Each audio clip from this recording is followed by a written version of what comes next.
വളരെ ശുഭപ്രതീക്ഷയുണ്ട്. ഇന്ത്യ മുന്നണി ഇന്ത്യ ഭരിക്കും. ഇപ്പോൾ കഴിഞ്ഞ ദിവസങ്ങളിലൊക്കെ വരുന്നത് മോദി തരംഗമില്ല എന്നാണ് പല ഭാഗത്തും. അത് ഇന്ത്യ മുന്നണിക്ക് അനുകൂലമാകുമോ? ഇന്ത്യ മുന്നണി ഇന്ത്യ ഭരിക്കുന്നുള്ളതിൻ്റെ ഒരു തെളിവാണ് മോഡിക്ക് പഴയ പ്രഭാവമില്ല. അതായത് ഒരു സാധാരണക്കാരൻ പറയാത്ത ഭാഷയിലാണ് മോഡി ഇന്ന് സംസാരിക്കുന്നത്. ഏറ്റവും നിർദ്ദിഷ്ടമായ അദ്ദേഹത്തിൻ്റെ സ്റ്റേറ്റ്മെൻറ്റാണ് ഇന്ത്യ മുന്നണി വന്നാൽ രാമക്ഷേത്രം ബോംബ് വയ്ക്കുന്നത്. അതൊക്കെ ഒരു പ്രധാനമന്ത്രിക്ക് പറയാൻ കൊള്ളുന്ന കാര്യമാണ്. ഒരു സംശയവും വേണ്ട ഇക്കാര്യത്തിൽ. ഇന്ത്യ മുന്നണിക്കുള്ള നല്ലൊരു അന്തരീക്ഷം ഇന്ത്യയിലുണ്ട്. ജൂൺ 4 കഴിഞ്ഞാൽ ഇന്ത്യ മുന്നണിയുടെ ഗവൺമെൻറ് ഇന്ത്യയിൽ അധികാരത്തിൽ വരും. കേരളത്തിലാണെങ്കിൽ 2 മണ്ഡലങ്ങൾ, തൃശ്ശൂർ, തിരുവനന്തപുരം, BJP ജയിക്കും അല്ലെങ്കിൽ വിജയ സാധ്യതയുള്ള മണ്ഡലങ്ങളാണെന്ന് അവർ അവകാശപ്പെടുന്നുണ്ട്.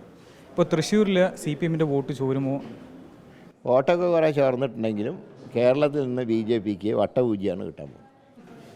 ഈ കഴിഞ്ഞ ദിവസം ഈ കണ്ണൂരിൽ ബോംബ് സ്ഫോടനത്തിലൊക്കെ മരിക്കുന്നവരെ രക്തസാക്ഷി മണ്ഡപമൊക്കെ ഉണ്ടാക്കുന്നുണ്ട്. പാർട്ടി ഗ്രാമങ്ങളിൽ ശക്തമായിട്ടുള്ള നടപടികളുമായി കോൺഗ്രസ് പാർട്ടിക്ക് മുന്നോട്ട് പോകേണ്ടി വരും. ആർക്കും ഇനിയൊരു ഗ്രാമം സ്ഥാപിക്കാനുള്ള അവകാശം കേരളത്തിലില്ല.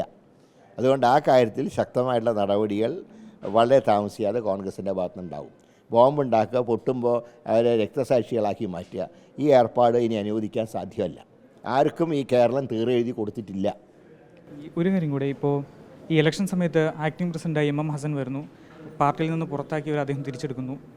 പിന്നീട് സുധാകരൻ തിരിച്ചു വരുന്നു, ഇവരെ പുറത്താക്കുന്നു. ഇതൊരു എന്ത് സന്ദേശമാണ്? അതിൽ ഒരു വ്യക്തിയെ തിരിച്ചെടുത്തതിനെക്കുറിച്ച് അവിടെ മത്സരിച്ച സ്ഥാനാർത്ഥി തന്നെ KPC യോഗത്തിൽ പരാതി പറഞ്ഞു.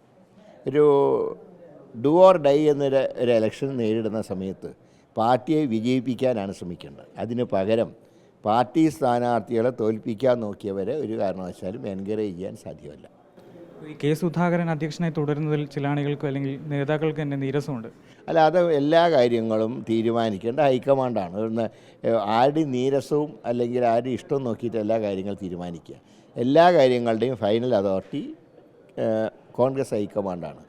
4-ാം തീയതി ഇലക്ഷന് ശേഷമുള്ള സാഹചര്യങ്ങൾ നോക്കി അന്നത്തെ സാഹചര്യങ്ങൾക്കനുസരിച്ച് ഉചിതമായുള്ള തീരുമാനം ഹൈക്കമാൻഡ് എടുക്കും. അല്ലാതെ ആരെയും പുറത്താക്കാനോ അല്ലെങ്കിൽ ആരെയും പ്രസ്ഥാനത്ത് നിന്ന് പുറത്താക്കാനുള്ള ഒന്നുള്ള ഒരു ശ്രമങ്ങളും ഇവിടെ നടക്കുന്നില്ല. അതുകൊണ്ട് ഇക്കാര്യം വ്യക്തമാണ്. ഇതിൽ ഈ പാർട്ടി സ്ഥാനാർത്ഥിയെ തോൽപ്പിക്കാൻ ശ്രമിച്ചു എന്ന സ്ഥാനാർത്ഥി തന്നെ ആക്ഷേപം പാർട്ടി യോഗത്തിൽ ഉന്നയിച്ചുകൊണ്ടാണ് ഇങ്ങനെ തീരുമാനം എടുക്കേണ്ടി വന്നത്. അല്ലാതെ ആരും സ്വന്തം നിലയ്ക്ക് എടുത്തതല്ല.